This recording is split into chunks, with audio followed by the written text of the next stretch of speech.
Markets saw new heights last week as the S&P 500 and the Nasdaq both registered all-time new highs. Not to be ignored, the Dow Jones and the MSCI World Indices also traded within striking distance of their all-time highs. The weekly gains were fueled by a plethora of earnings, economic reports, Fed action, and general geopolitical optimism.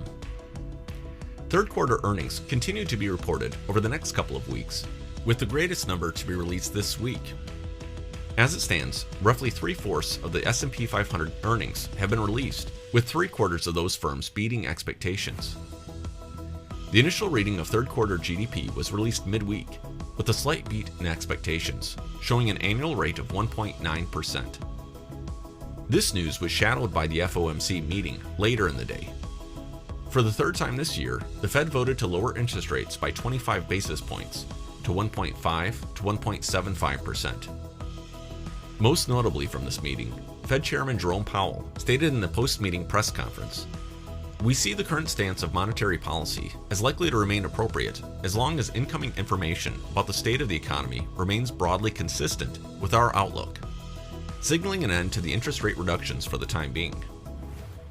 This news took the S&P 500 to new all-time highs by the close on Wednesday. Finally, Friday's employment situation report beat expectations with both the October result and the revisions to the prior 2 months. Domestic indices traded sharply higher on the news, with the S&P 500 closing at the highs of the day.